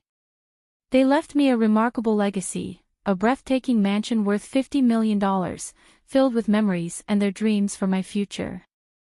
My husband, Harper, and I moved into this mansion soon after their passing. Each room was a reminder of my family's love and dedication. I was determined to honor their legacy by making this house our sanctuary, a place to build our dreams and eventually start a family. Harper, a 37-year-old project manager, initially seemed supportive, sharing my excitement as we settled in. But his attitude shifted when his mother, Charlotte, learned about the inheritance. What began as warm congratulations quickly turned into something more self-serving. Charlotte started hinting at family support and the idea of sharing in each other's fortune. One afternoon, as I was finalizing a new interior design project, Charlotte showed up unannounced. Her demeanor was assertive. She didn't waste time, proposing a plan that took me aback. Charlotte wanted $12 million to buy herself a luxurious home, suggesting it was only fair she too should experience the lifestyle I was lucky enough to inherit. Her reasoning: as family, she claimed, she deserved a share of the fortune I'd inherited. Jennifer, she said with a tight smile, think of it as an investment in our family's future. After all, if you're able to live in luxury, why shouldn't we all? I was stunned. Keeping calm, I explained that I couldn't, in good conscience, give away such a large amount from my inheritance. This house was part of my family's legacy, and I had specific plans to preserve it. Her face darkened. So, you don't care about supporting your family? She retorted. She turned to Harper, attempting to involve him in the conversation. Doesn't it seem fair, Harper, that Jennifer would want to share some of what she's been given? Harper looked uncomfortable, visibly caught between his mother and me. He'd always been close to her, and I could see she was trying to pull him to her side. Jennifer, Harper said hesitantly, glancing between us, maybe we should at least talk about it. I felt my heart sink. The man who had once been my rock now seemed to be wavering. The weight of their expectations felt like a heavy burden. Please, Harper, I said, holding my ground. This house is more than just wealth. It's my parents' legacy. They worked hard to build this. It's not simply about money, it's about honoring their memory. I can't just give up such a large portion on a whim. Charlotte's eyes narrowed, her tone growing colder. A whim, Jennifer. Don't forget that you wouldn't have had anyone to lean on if it weren't for our family's support after your parents passed. And this is how you repay us. My pulse quickened, yet I kept my composure. Charlotte, I value the support you've shown me, but that doesn't mean I owe you $12 million for a luxury home. I am more than willing to help in other ways, but not in this manner. She glared at Harper, her frustration evident. Is this the woman you chose to marry, Harper? Someone who cares more about money than about family? Harper shifted uncomfortably, his gaze dropping to the floor. Jennifer, she's not asking for the entire inheritance. It's just a portion. Maybe we can compromise. My heart ached. The man I once believed would always stand by my side was now faltering. Harper, this isn't something I'm willing to compromise on. This house and the inheritance mean everything to me. I've already sacrificed a lot, and I won't be pressured into giving away what my parents worked so hard for. Charlotte scoffed, her voice tinged with contempt. Typical. You get a little money, and suddenly you think you're better than us. Family doesn't hoard, family shares. With that, she stormed out, leaving a tense silence behind. I looked to Harper, hoping he'd see my perspective, but his silence only deepened my frustration. Over the following days, Charlotte's attitude grew colder, her visits marked by icy remarks about selfishness and family obligations. Harper, rather than standing up for me, grew distant, caught between his mother's demands and my resolve. One evening, Charlotte arrived with Harper's sister, Amanda. It felt like an ambush, and I braced myself as they sat in the living room, their expressions hardened. Charlotte wasted no time.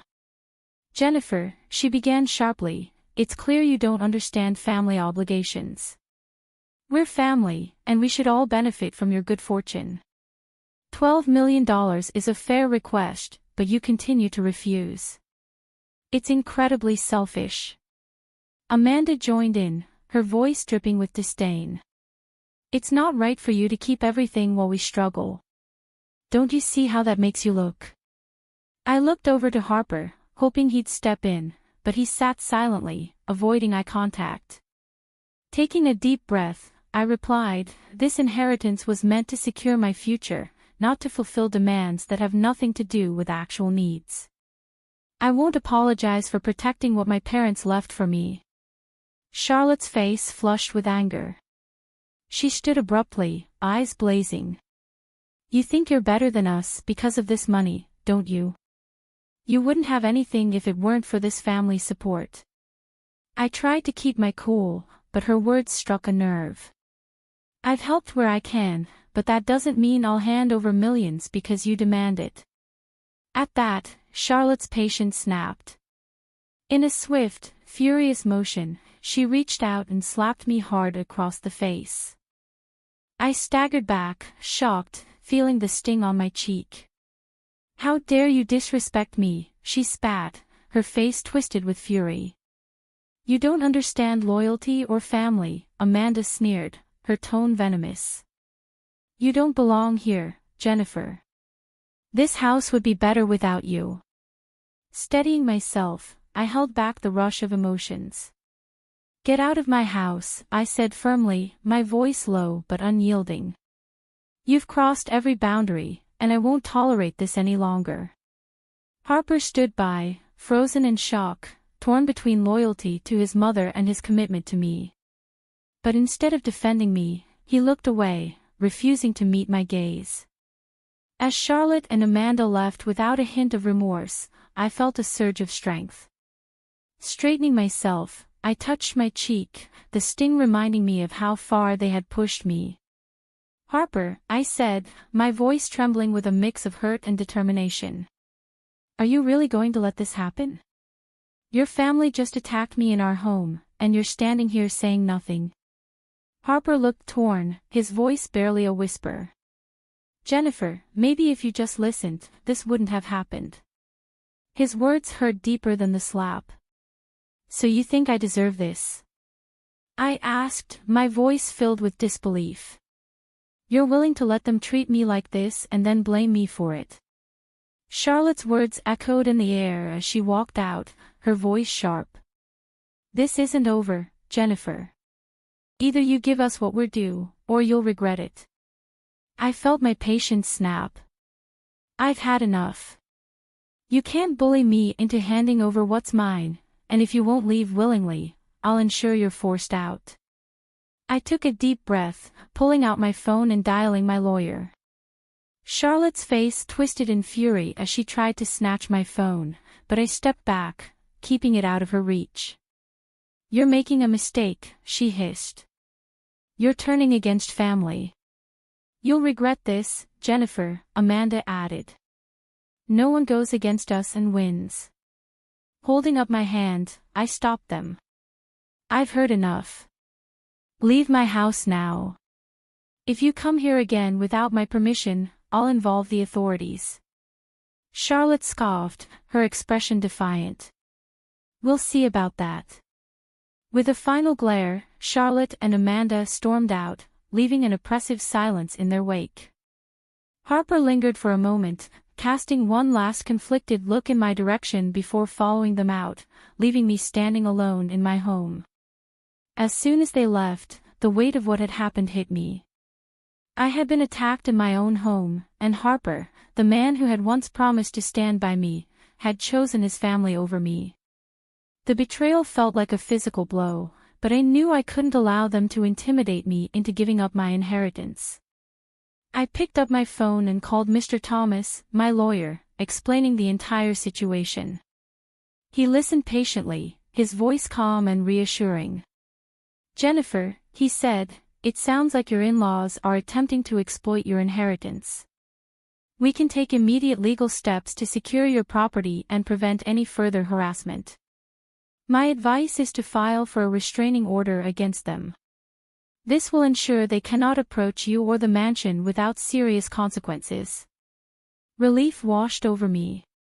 Thank you, Mr. Thomas. I'll gather any documents you need right away.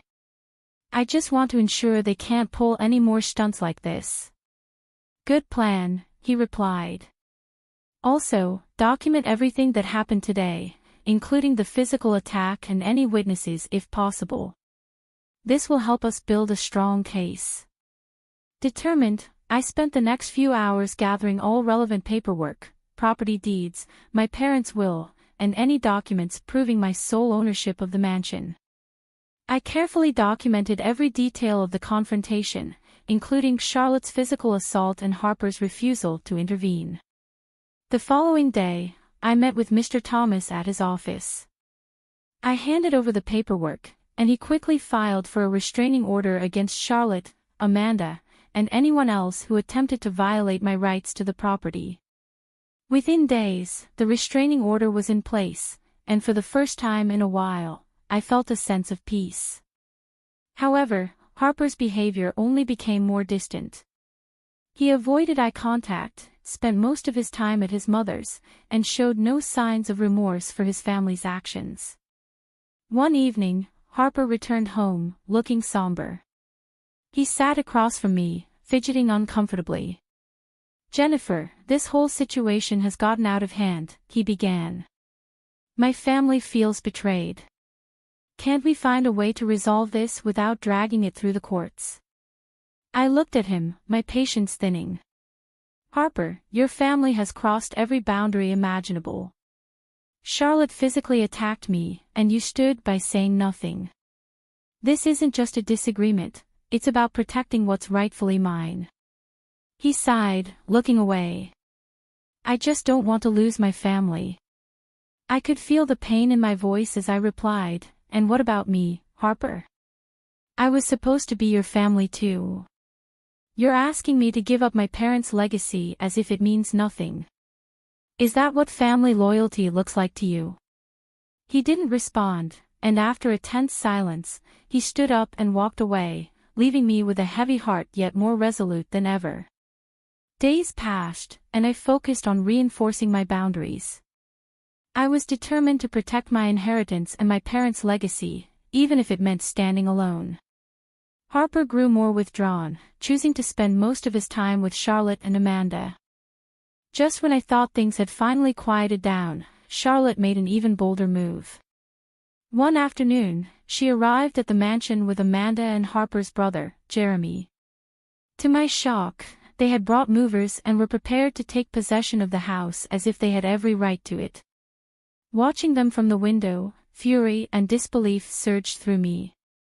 How could they blatantly ignore the restraining order and assume they were above the law? Without hesitation, I picked up my phone and dialed 911. Hello, this is Jennifer Blake, I said calmly.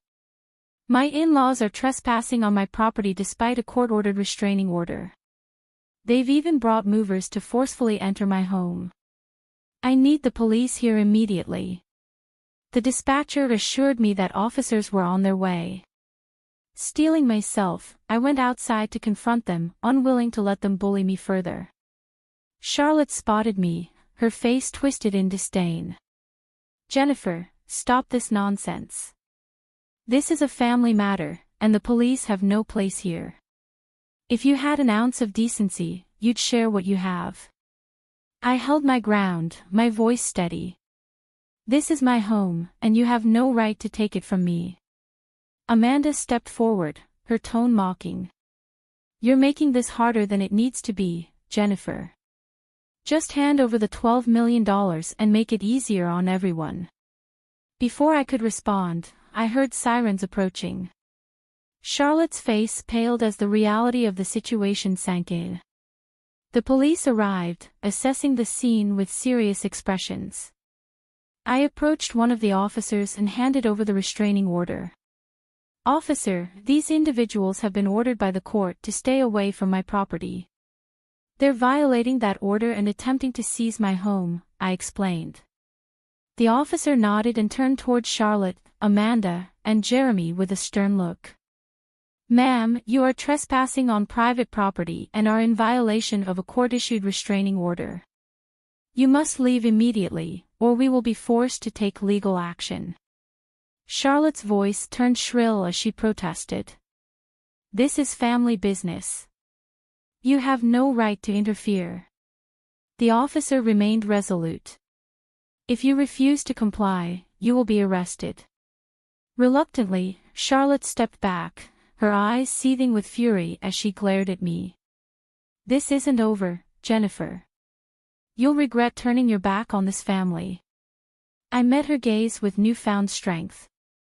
"You're no longer welcome here, Charlotte. This is my home, and I won't let anyone take it from me." As the officers escorted them off the property, I felt a wave of relief. I had taken a stand, defending what was mine against those who sought to manipulate and control me.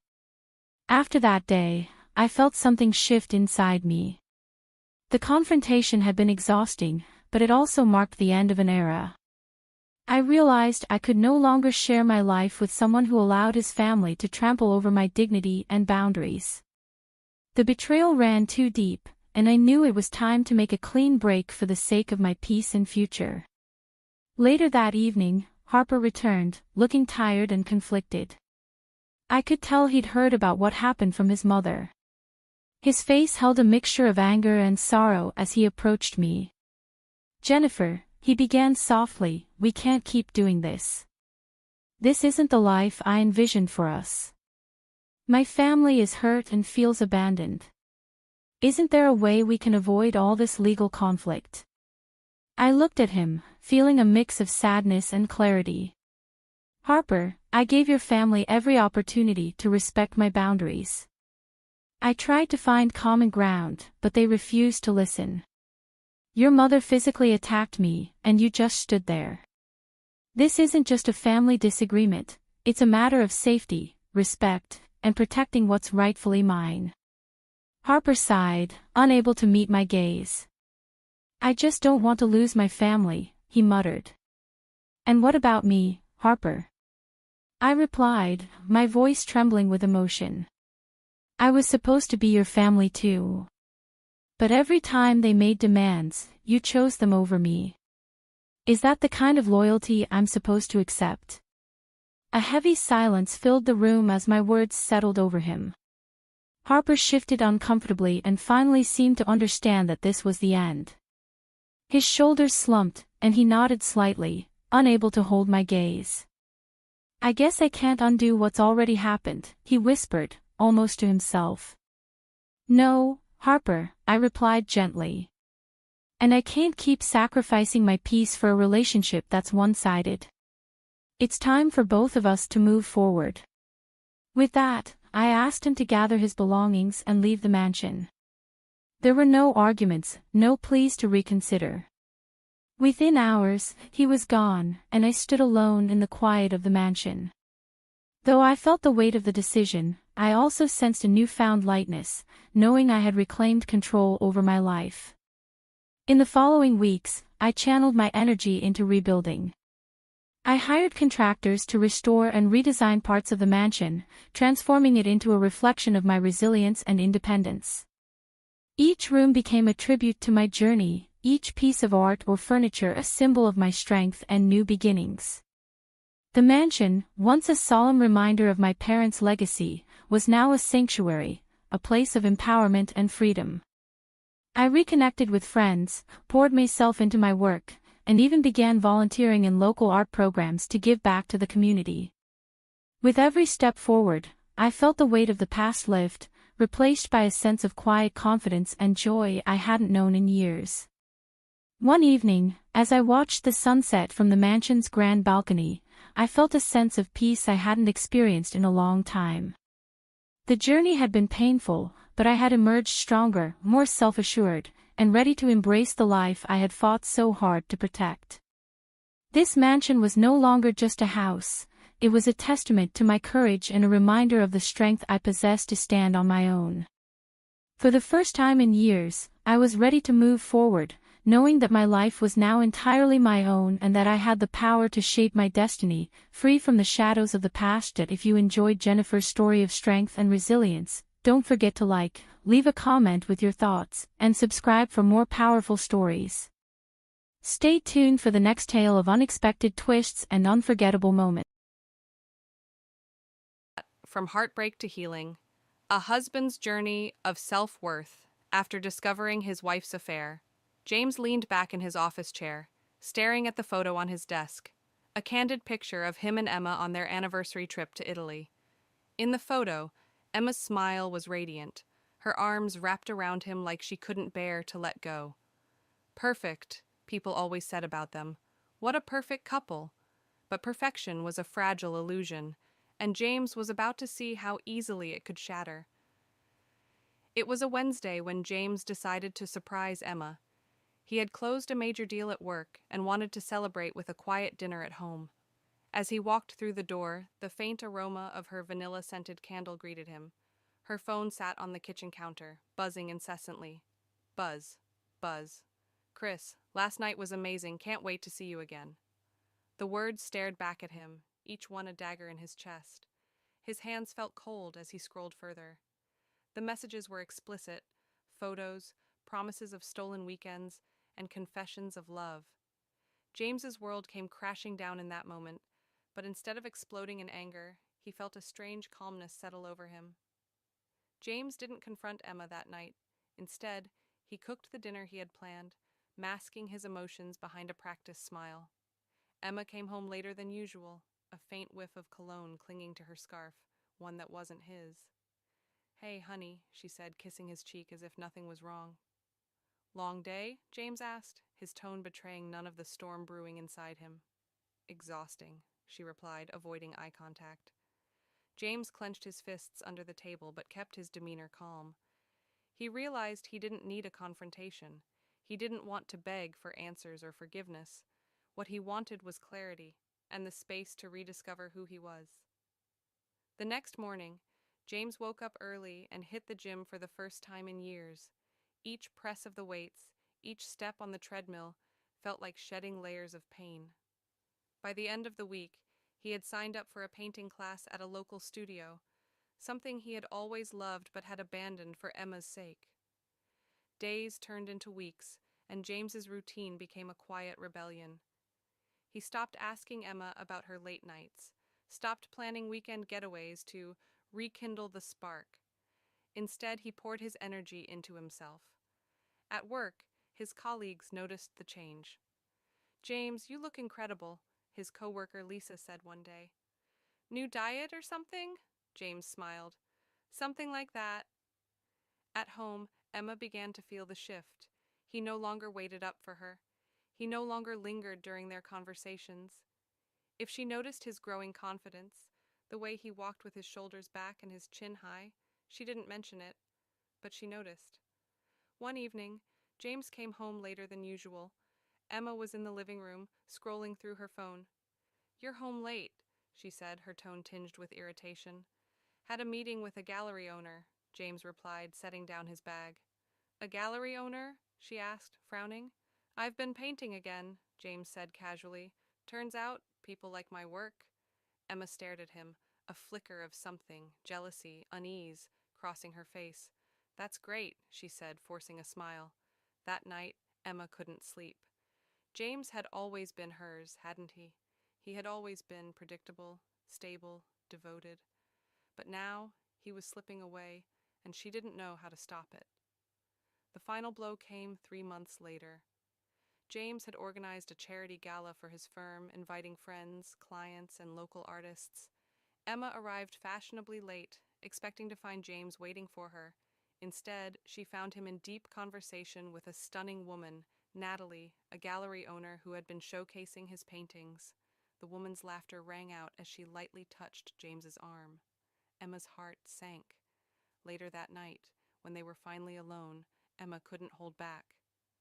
Who was that woman? She demanded. James raised an eyebrow. Natalie? She's a gallery owner. Why? She seemed close to you, Emma said, her voice wavering.